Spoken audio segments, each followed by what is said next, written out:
But first up, he is the editor-in-chief of Breitbart News. Be nice. Alex Marlow is here. Alex. Hey, Alex. How you doing? Thanks for having me. Nice. No, thanks for having me. Because you are the head of Breitbart News. Steve Bannon used to head Breitbart News. Now he is Trump's consigliere. I want to say, first of all, I want the Democrats to have a little bit of what you guys are drinking. Because you have balls and you fight better. You're here on my show. I can't get Democrats to come here. Thank you, Bill. It's a super high compliment, and it's one of the reasons why I'm here on the show with you is because you have a reputation of actually letting conservatives speak their mind and speak their full piece. So compliments to you, hats off. But I think that actually a lot of our inspiration at Breitbart has been following Democrats and people on the left over the years. I'm from Los Angeles. I went to Berkeley. I've witnessed, Wow. I live in Washington, D.C., and watching the left fight effectively, fight tooth and nail for their values. That's what Breitbart was founded on, those principles that we believe what we believe, so we're going to fight for them with all we have. Oh, wow. I didn't expect you to say that.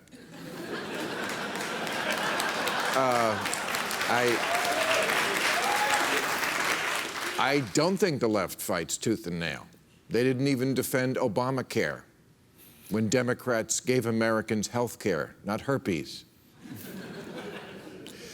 Okay, anyway, so you're also honest about being a right-wing organization, which That's Fox true. News is not. Okay, but you do ignore stories. Would you not agree to that? I mean, Russia's by design. Yeah. By design. Yes, okay, on purpose. At least that's honest. See, Yes, I appreciate that. And I try to be consistent as we do at Breitbart News, and we're not going to cover the exact same stories the exact same way as all the other outlets. We'll leave that to the rest of the establishment press. We're very much anti-establishment, trying to highlight stories that we don't think get their fair day.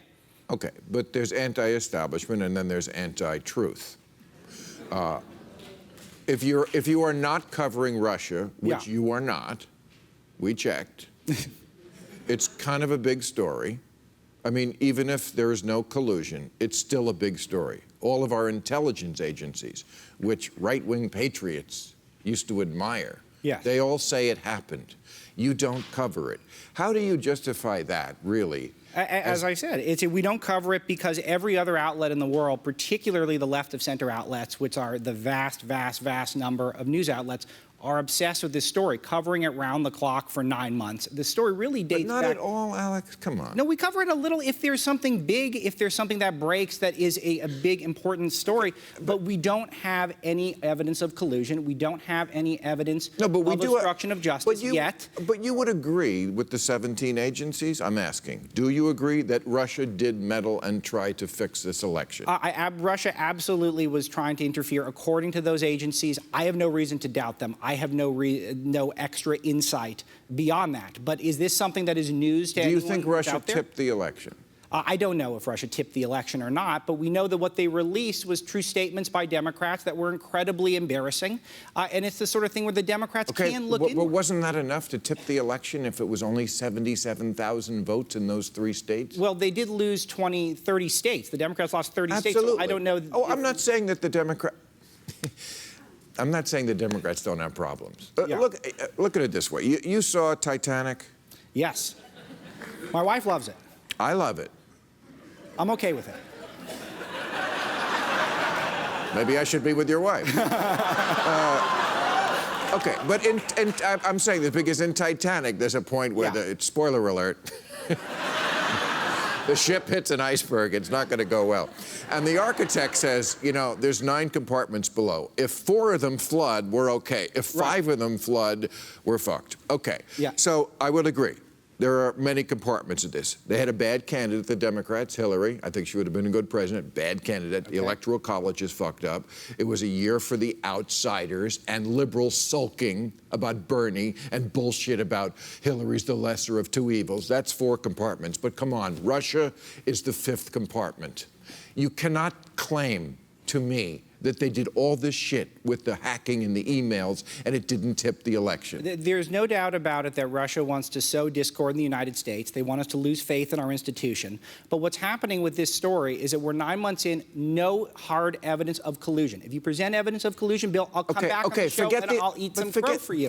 But in the meantime, I want to cover the president's agenda more than I want to cover the Russia collusion that does not exist. I'll get off this in 1 second. I'll just read what Angus King said, because Jeff Sessions, he testified this week.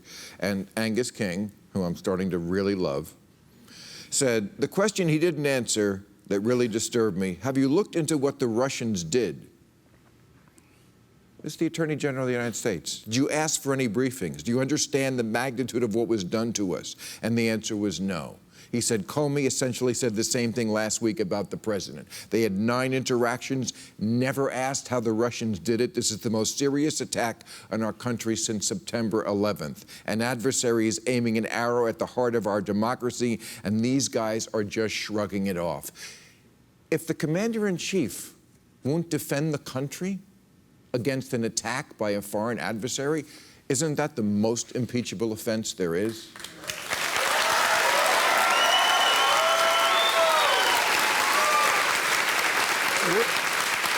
If the suggestion is that it's impeachable because he hasn't defended the country adequate since then I don't know what the precedent is for that. If there's collusion, then we can have the impeachment conversation, but there's no demonstrable evidence of collusion. And you guys continue to talk about the story in the establishment press instead of talking about the president's agenda, which is by design, because you guys won't apologize if it turns out there's nothing. No one will come out on MSNBC. They'll just move on to the next hysteria, and that's a huge advantage for people like me who are covering the rest of the news. I don't think that's fair. But okay, let's move on to some...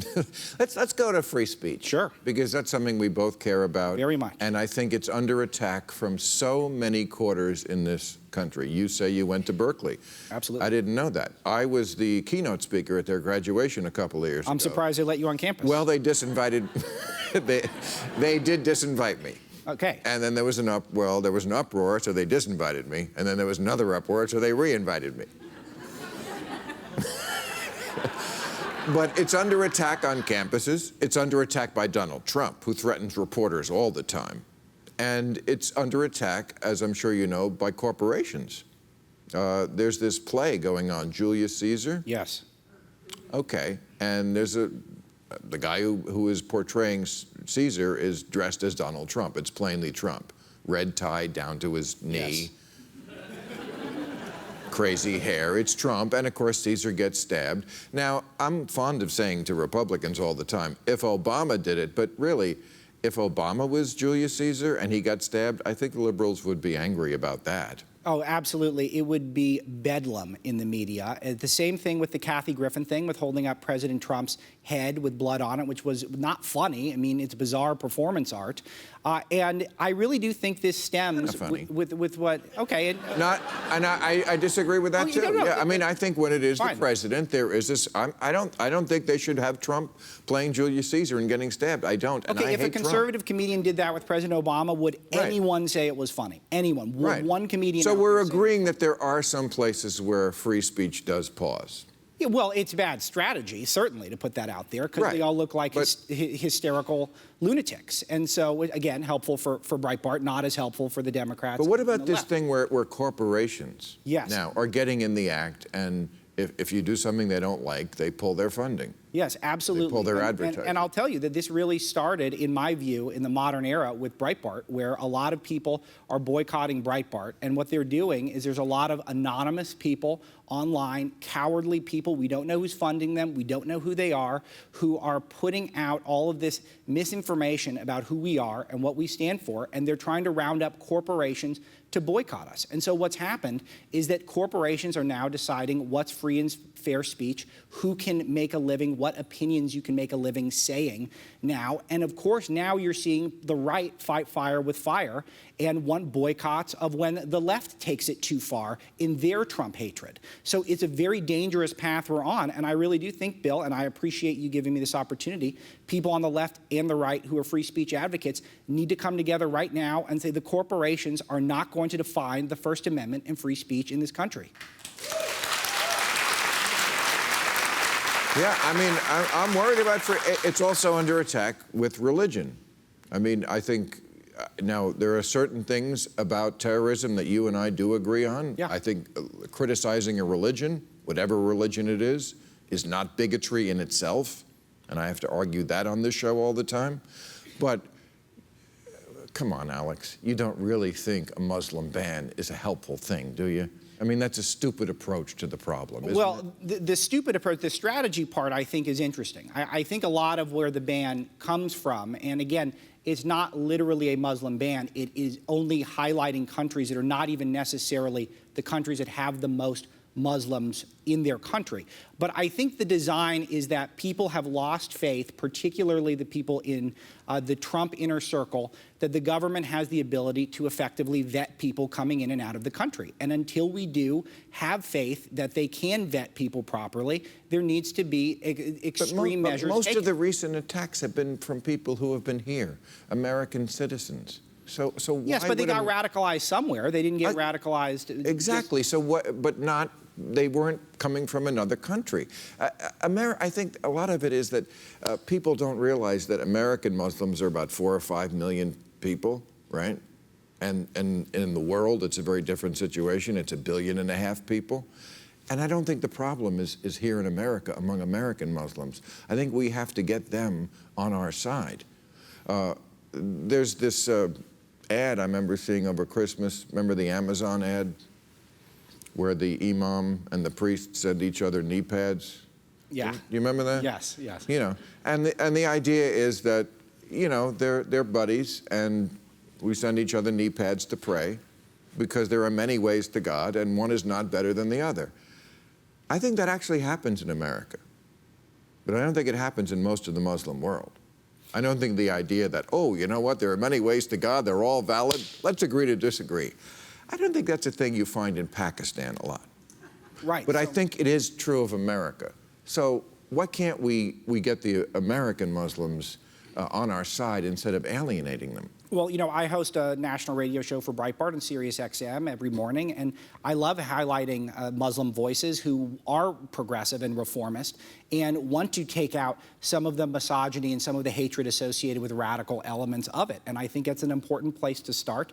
But to bring back what Breitbart does, different than anyone else, is we cover stories the establishment press doesn't want to cover. For example, many people don't know that as many as 500,000 people in the United States have undergone female genital mutilation. That's a story broken in the USA Today.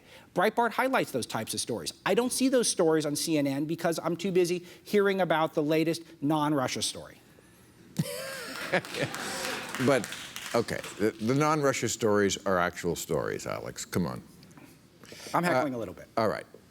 Last question. Do you think Breitbart, with the politicization that it is involved in, has any responsibility for the kind of violence that we see in our society, including what happened this week? Absolutely not. I mean, as you know, the guy was a big Sanders supporter. I actually happen not to blame Bernie Sanders for it. But when you have a climate where you have CNN, for example, calling Breitbart the #1 platform for the Nazi salute over a video we never played and CNN played, when you have the New York Times accusing Breitbart of putting racist dog whistles out, when the media lies so much about people, calling Trump supporters racist, despicable, deplorable, all of these things over and over and over again. But they have been racist, despicable, and deplorable. Okay. I mean, they have been. I mean, the President of the United States has retweeted It's absolutely white false. supremacists. I encourage everyone to go to Breitbart.com/people. You can meet some of the Breitbart reporters. The Breitbart editors are the most wonderful, diverse, influential journalists on the planet, and no one is interested in their real story because they're so quick to want to call people racist.